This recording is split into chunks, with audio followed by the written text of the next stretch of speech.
اللہ الرحمن الرحیم۔ میرا آج ویڈیو بنانے کا مقصد یہ ہے کہ حال ہی میں قبرستان میں قتل ہوا، جو قبرستان ہماری ایک آخری منزل ہے، آخری گھر ہے، ہمارے لیے عبرت کا مقام ہے، وہیں پر بھی قتل کرنا یہ سراسر شرمناک بات ہے۔ میں اس لیے اس ویڈیو کے ذریعے میں میسج بھیج رہا ہوں، غور سے توجہ فرمائیں۔ السلام علیکم ورحمۃ اللہ وبرکاتہ۔ میرے پیارے بھائیوں اور بہنوں، آج ہم ایک ایسے معاملے پر بات کریں گے جو ہمارے دلوں کی گہرائیوں تک جھنجھوڑ دے گا۔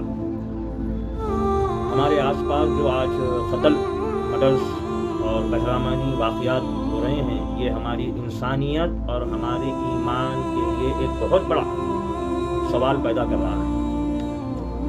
اور اللہ رب العالمین قرآن کریم میں ارشاد فرماتا ہے سورہ المائدہ میں، جس کسی نے کسی کو بنا اس کے اس نے کسی کو قتل کیا ہو، گویا اس نے سارے انسانوں کا قتل کر دیا۔ سوچئے، جب اللہ رب العالمین قرآن میں ارشاد فرما رہا ہے کہ کسی انسان نے کسی انسان کا قتل کیا اور اس نے سارے انسانیت کا قتل کر دیا، تو آج ہم مسلمان کیا کر رہے ہیں اور کہاں جا رہے ہیں؟ اور گناہ کبیرہ نبی کریم صلی اللہ علیہ وسلم نے فرمایا قیامت کے دن سب سے پہلے خون یعنی مرڈر، قتل کا معاملات ہو گئے۔ اور سوچئے، قیامت میں سب سے پہلے خون اور مرڈر، قتل گری کے معاملات کا فیصلہ ہوگا۔ جب اللہ اور اللہ رب العالمین رسول اللہ صلی اللہ علیہ وسلم سامنے کھڑے رہیں گے، تو ہم یہی قتل کے معاملات میں جب جائیں گے تو ہم کیا منہ دکھائیں گے؟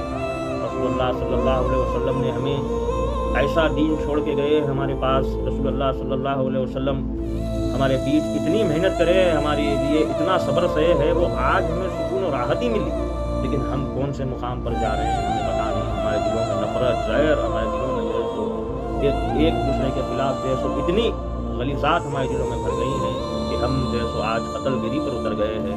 اور اس کی کچھ نہیں، اس کی ایک ہی کمی ہے، وہ ہے اخلاق اور تربیت کی کمی، جو آج ہمارے گھروں میں بچوں میں نہیں ہے۔ اور یہ اخلاق اور تربیت ہی ہمارے بچوں کو لے ڈوب رہی۔ تو اخلاق اور تربیت ہمارے دلوں میں لاؤ۔ سوچو، جس قدر تمہارے گھر میں بچے ہیں، تو تم جس کا قتل کرنے جا رہے ہو اس کے گھر میں بھی بچے ہیں، اور وہ انتظار کرتے ہیں کہ میرا باپ گھر کو کب آئے گا، اور تم اس کو مار دے رہے ہو، تو وہ آج انتظار کرے گا کہ میرا باپ گھر میں نہیں آیا، تو وہ ماں کو پوچھے گا، ماں میرا باپ کہاں ہے؟ تو وہ بچپن سے لے کے بوڑھے ہو کے مرے تک بھی اس کے سر پہ سے تم اس کے باپ کا سایہ چھین لے رہے ہو، تو کیسا بڑا ہوگا، وہ کیسا پلے گا؟ یہ تو سوچو۔ اس کے گھر میں ماں ہوگی، بہن ہوگی، اس کی بیوی ہوگی، اس کا بھائی ہوگا۔ تم نے سوچا ہے یہ کبھی؟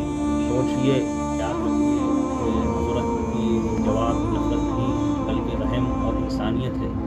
تو کسی سے نفرت، آگے والا اگر کوئی تم سے نفرت کر رہا ہے، تو آپ اس کا فیصلہ اللہ کو چھوڑیے، حسبنا اللہ و نعم الوکیل کہیے۔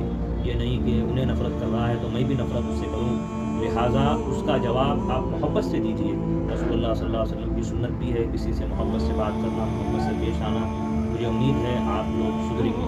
رب العالمین سے دعا ہے کہ اللہ رب العالمین ہمارے گھروں میں سے برکت نازل فرمائے، ہمارے دلوں میں سے نفرت کو ہٹا کر محبت پیدا فرمائے، اور اللہ رب العالمین ہمیں صراط مستقیم کے راستے پر چلنے والا بنائے، اور ہماری ماں اور بہنوں کو حفاظت فرمائے، اور ان کا پردہ کرنے کی توفیق عطا فرمائے، ہمارے نوجوانوں کو صراط مستقیم پہ چلائے۔ واخر دعوانا